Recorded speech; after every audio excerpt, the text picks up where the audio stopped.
Olá! A vida em condomínio é um exercício de respeito mútuo, responsabilidade e busca do bem-estar coletivo.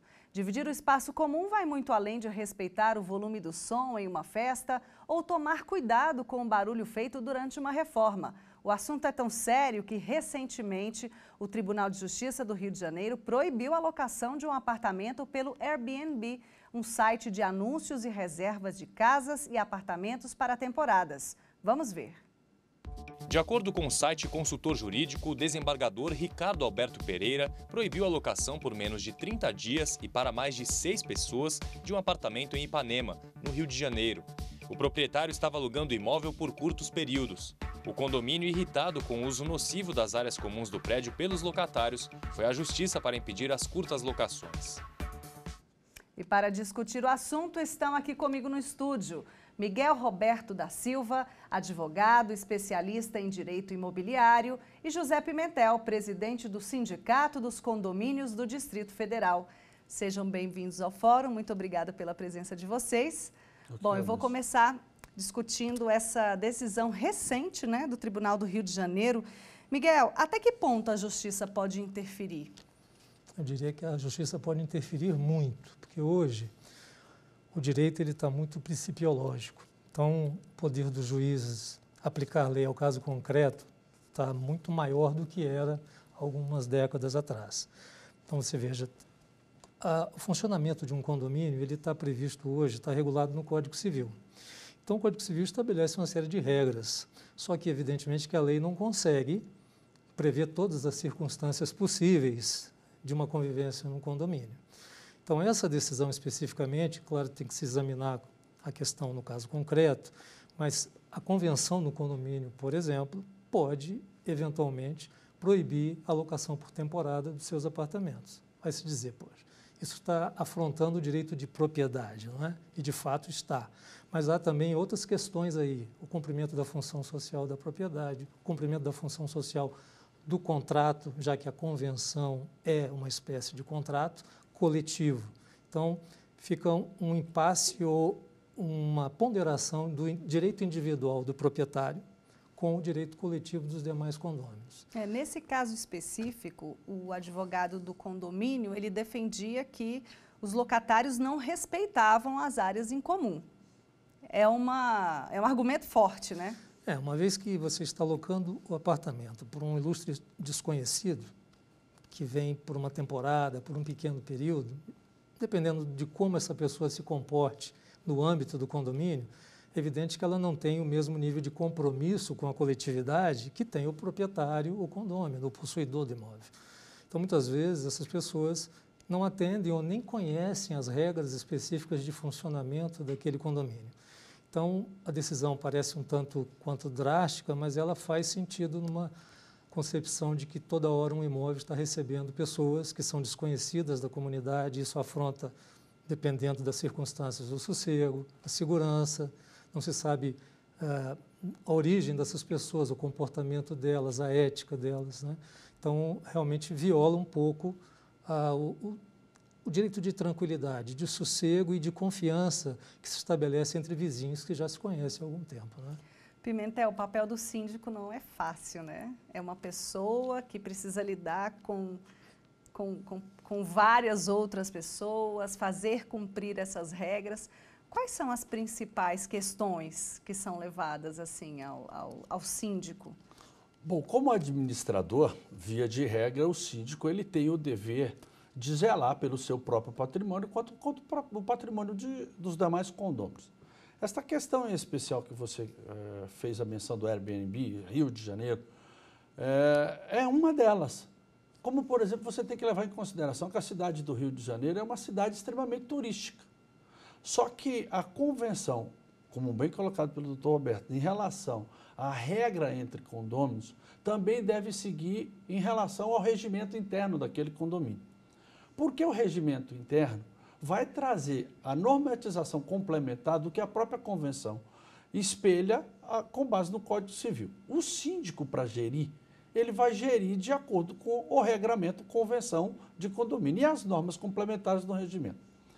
Neste assunto em especial, o que nós recomendamos enquanto uma entidade que defende e atua na representação de mais de 17 mil condomínios.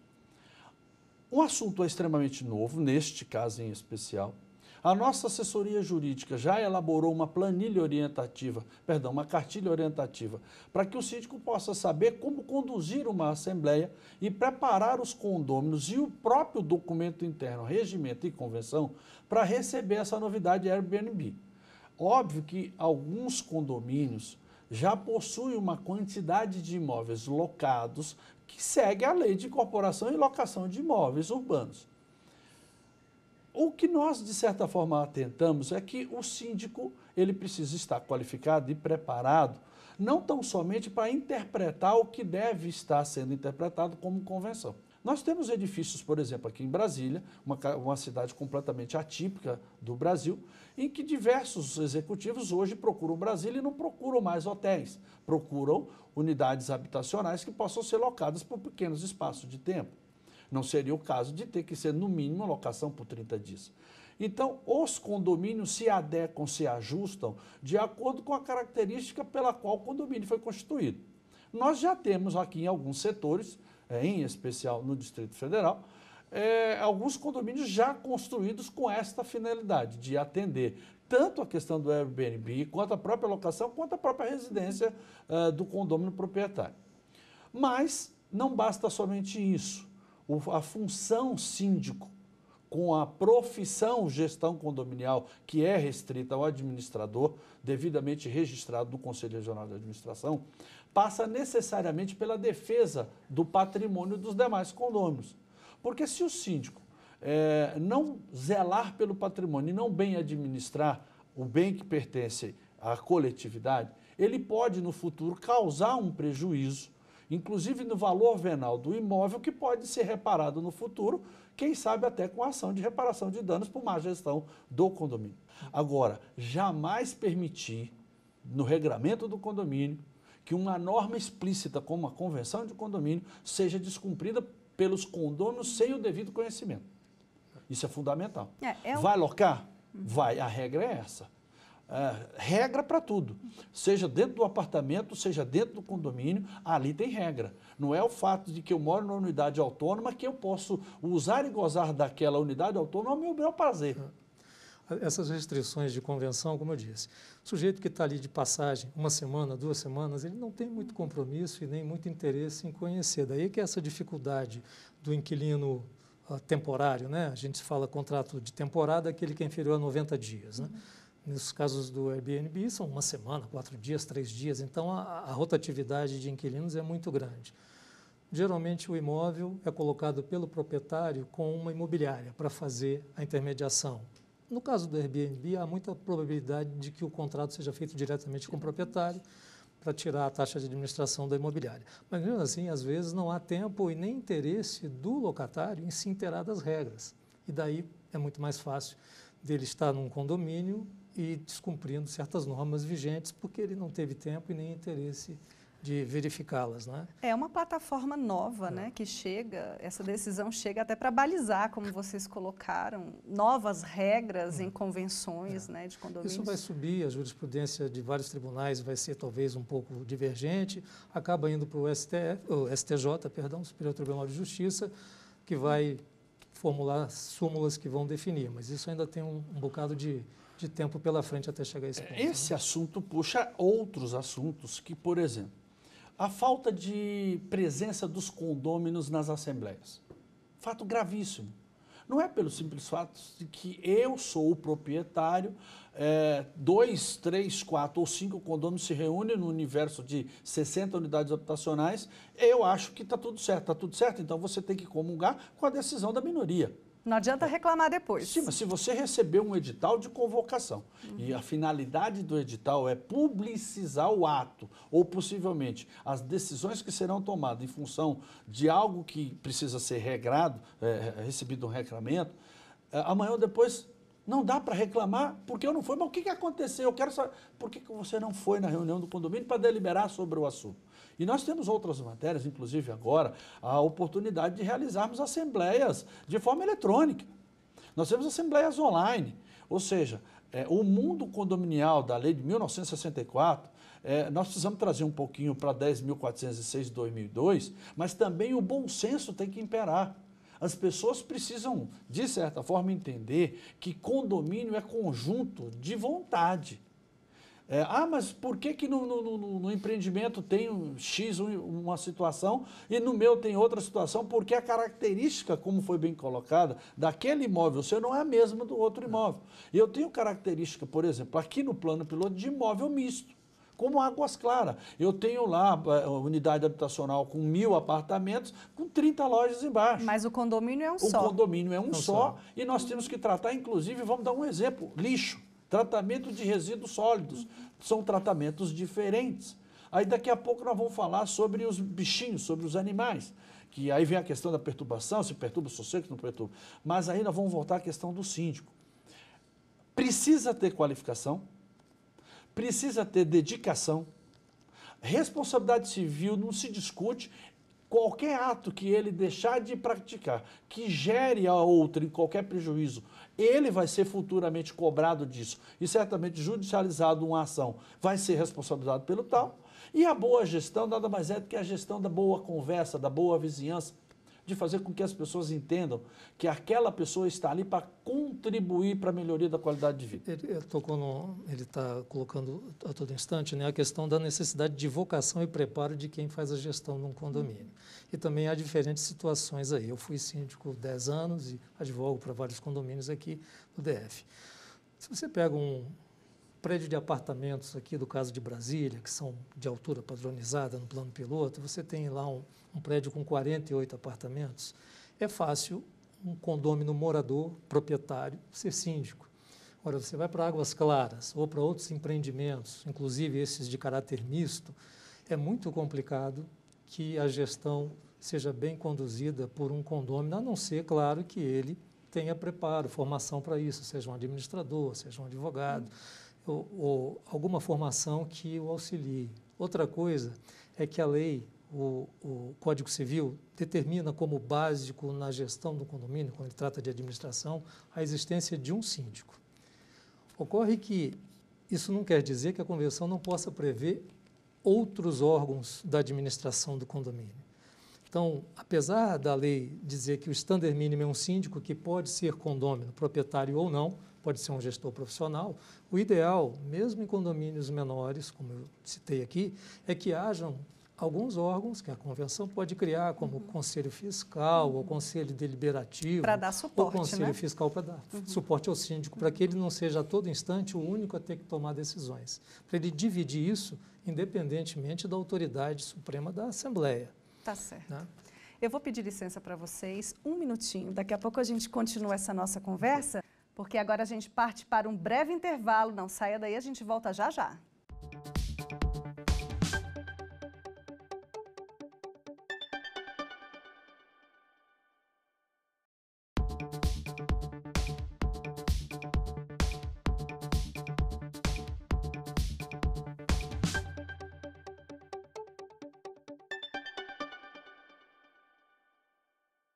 Estamos de volta e hoje o assunto do fórum é regras de condomínio. E agora vamos falar sobre animais em condomínios. Pode ou não pode? Neste condomínio em Brasília, a confusão está instalada. Se o síndico vê o Fred assim, solto. Entra. A placa informa que os animais podem circular, desde que acompanhados dos responsáveis. Os moradores dizem que não é bem assim. Giovana, dona da Cali, reclama que a gatinha não tem liberdade. O síndico queria o quê? Que eu andasse com a Cali numa coleira. Eu falei para ele que isso não tem possibilidade de andar com um animalzinho numa coleira, principalmente um gato, que gato é independente, né? Na família de Kátia estão os 2 filhos e também a Mia, de 1 ano, e o Nando, de 6 meses.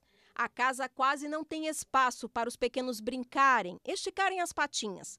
Para ela, seria tão bom se eles pudessem respirar o ar puro, tomar um sol. Não tem necessidade disso, entendeu? Até porque esses animais que estão aqui, ela já achou uma cobrinha, ela achou, mês passado, no mês de janeiro, foram 4 ratos, barata, já achou várias baratas, barata é constante, entendeu? O escorpião, já pegou escorpião. Quer dizer, não faz sentido isso tudo, essa confusão toda. A situação chegou a Tal ponto que a Kátia está de mudança. Mia e Nando passam o dia inteiro presos no apartamento. Não podem sequer dar uma voltinha na área interna do condomínio. Por isso, ela decidiu trocar de endereço. A presença de animais em condomínios é assunto delicado não só nestes prédios em Brasília. Há sempre quem queira facilitar o convívio e os que até respeitam, mas querem o máximo de distância possível dos bichinhos. O Brasil não tem uma lei federal que defina o que pode e não pode. Isso é tratado em convenção estabelecida durante a Assembleia. Ou seja, se está no regulamento aprovado pela maioria dos moradores, tem que ser cumprido. Mas, claro, sem arbitrariedades e contrariedades à Constituição Federal e aos Códigos de Processo Civil e Penal. Delicado, hein? E agora, como resolver esse impasse? O ideal é que a pessoa, antes de comprar ou locar, veja o regulamento, a convenção? Veja, vamos ser assim bem categóricos aqui. A lei maior do condomínio chama-se convenção. É um contrato. Mas, diferentemente de uma sociedade, de uma associação, em que as pessoas têm que ter affectio societatis, ou seja, ânimo associativo para firmarem aquele contrato, a convenção, geralmente, em prédios, né, convenção de condomínios edilícios, uma minuta dela é estabelecida pelo incorporador, quando está erguendo a obra. Essa minuta, depois que ele vende certa quantidade de unidades autônomas, é levada para que os promitentes compradores em assembleia votem por ela, com um quórum mínimo de 2/3 das unidades autônomas, e a partir daí ela é lei. Se eu entro nesse condomínio depois, compro esse apartamento já usado, eu não vou aderir por vontade àquela convenção. Ela já existe, eu simplesmente tenho que atendê-la. Além da convenção, o Código Civil também fala do regimento interno, que é uma espécie de apêndice da convenção para detalhar melhor essas regras de convívio. O regimento interno não precisa necessariamente desse mesmo quórum privilegiado de 2/3 dos proprietários. Pode ser menor se a convenção prevê. E além do regimento interno, dependendo das circunstâncias, podem ser feitos também regulamentos de utilização das áreas comuns, de tráfego de animais, de obras e por aí vai. Então, uma vez que essa quantidade de normas estiverem estabelecidas, ao condômino, em princípio, ele tem que atender essas normas. Ele é obrigado a atendê-las, especialmente a convenção. Disse aí o direito de livre contratação das partes. O coletivo impõe regras que a individualidade tem que cumprir. Mas isso não pode também ser levado em caráter absoluto. Então, quando fui convidado para o programa, eu dei uma lida nas últimas jurisprudências do STJ, do Tribunal de Justiça de São Paulo, que tem muita questão voltada para essa questão de condomínio, muitas ações, e do próprio TJDF, que é o nosso tribunal aqui. A questão de animais, o STJ tem uma posição mais inflexível. Ele diz que se tiver previsto na convenção a proibição de animais, eles não podem ser admitidos. Já os tribunais estaduais, especialmente o de São Paulo e o daqui, são mais flexíveis. Eles entendem o seguinte: o que tem que ser levado em conta é se aquela conduta do condômino ou aquele animal está prejudicando sossego, segurança e salubridade, questão de limpeza, né? Se o animal não está pondo em risco a segurança de ninguém, não está atrapalhando o sossego alheio, não está fazendo necessidades pelas partes comuns do condomínio, em princípio, se o morador, se o proprietário, se o inquilino buscar o auxílio da justiça, ele vai ter deferido o direito de ter esse bicho consigo. É isso que está acontecendo no Tribunal de Justiça de São Paulo e daqui, ao contrário do que tem decidido o STJ. Tá certo. Pimentel, o Sindicondomínios achou alguma forma de equalizar isso daí? Uma cartilha? No treinamento vocês falam sobre isso? Na formação desse gestor? A matéria é um tanto quanto polêmica, até porque se nós pegarmos a modernidade dos edifícios que estão sendo construídos, eles já comportam dentro da sua parte arquitetônica espaços de convívio até dos próprios animais, não só dos seres humanos. Mas muito bem foi colocado a questão de diferença de cultura, diferença de berço.